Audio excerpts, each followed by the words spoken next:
মাঝে মাঝে শীতকালীন সবজি চাষে ব্যস্ত সময় পার করছেন কৃষককে নিয়ে আরো জানাতে যুক্ত হচ্ছেন সহকর্মীরা। প্রথমেই যাচ্ছি লালমনিরহাটে রবিউল হাসানের কাছে। রবিউল, কি কি সবজি চাষ করছেন কৃষক?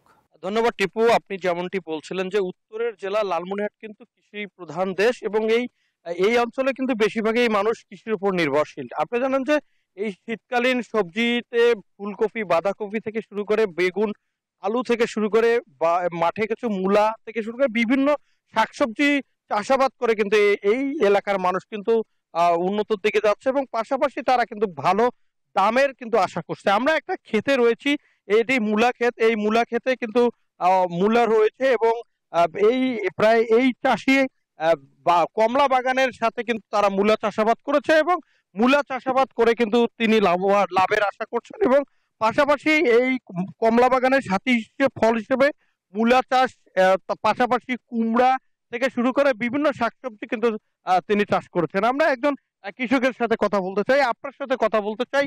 কি কি চাষাবাদ করেছেন, এবার কেমন লাভবান হবে? এই এর আগে যে প্রজেক্টটা দেখতেছো, এই প্রজেক্টটা কিন্তু এর আগে অন্য কোনো কাঁচামাল ছিল, ভালো লাভবান হয়েছে আল্লাহর রহমতে। তবে আমার ভাতিজা এই যে নতুন ভাবে কমলা বাগান লাগাইছে, কমলা বাগানের ফাঁকে ফাঁকেই এই যে কাঁচামালটা শুরু করছে ওরা। তবে আল্লাহর রহমত ভালো লাভবান হবে, বেশি খরচ হয় নাই। মাত্র মূলা খেতে 10,000 টাকা মনে হয় পরিমাণ খরচ হয়ে গেছে এবং এর ফাঁকে ফাঁকে আবার মিষ্টি কুমড়োর চাষ আছে।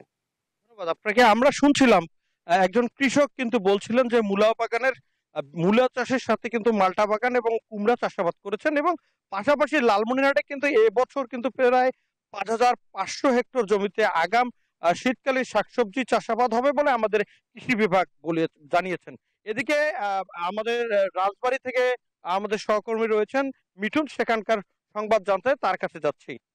ধন্যবাদ রবিউল।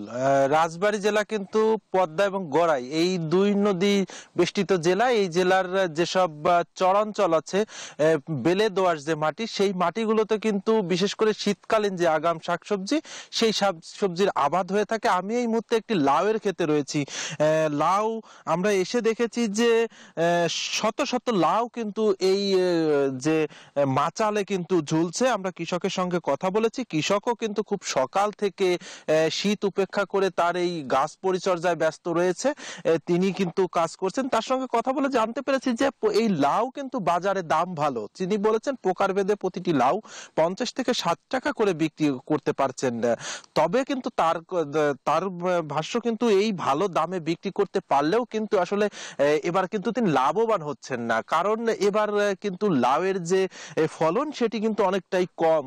তিনি আমাদেরকে জানিয়েছেন যে প্রতি বছর আসলে লাউয়ের যে পরিমাণ সাজ, অর্থাৎ যে পরিমাণ লাউ ধরে, এবছর কিন্তু লাউয়ের সেই পরিমাণটা কম। বিশেষ করে শীত এখনো সেই কুয়াশা কিংবা শীতের ঘনত্ব বাড়েনি, এখনই কিন্তু লাউয়ের যে ছোট ছোট ডগা সেগুলো কিন্তু লাল হয়ে যাচ্ছে। অনেক ফলের যে সেগুলোও কিন্তু নষ্ট হয়ে যাচ্ছে। তাদের কিন্তু সপ্তাহে 3 থেকে 4 বার করে কিন্তু এই লাউ গাছে কীটনাশক প্রয়োগ করতে হচ্ছে লাউয়ের রোগ বালাই মুক্তর জন্য। এতে কিন্তু তাদের ব্যাপক একটি খরচ বৃদ্ধি পাচ্ছে। এছাড়াও কিন্তু যে পরিমাণ আসলে সার সেচের দরকার হয়, সেই সার সেচ দিতে গিয়েও কিন্তু তারা এক ধরনের খরচ বা উৎপাদন খরচ কিন্তু অনেকটাই বেড়ে যাচ্ছে। তবে সারের যে আসলে যে কারণে সারটি প্রয়োগ করা হচ্ছে, সেই সারের কিন্তু কার্যকারিতা বা কার্যক্ষমতাও কিন্তু তারা লক্ষ্য করতে পারছে না, যার কারণে কিন্তু ফলনও কিন্তু অনেকটাই কমে যাচ্ছে। তারা বলছে যে আসলে সারের দাম যে পরিমাণে বৃদ্ধি, তবে সেই পরিমাণে কিন্তু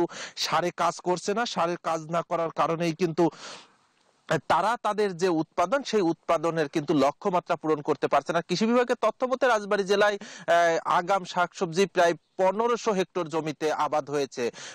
মূলত এতটুকুই ছিল আমার কাছে রাজবাড়ী থেকে শীতকালীন সবজি আবাদের সর্বশেষ তথ্য। ফিরছি স্টুডিওতে। টিপু। নিছুন, আপনাকে ধন্যবাদ।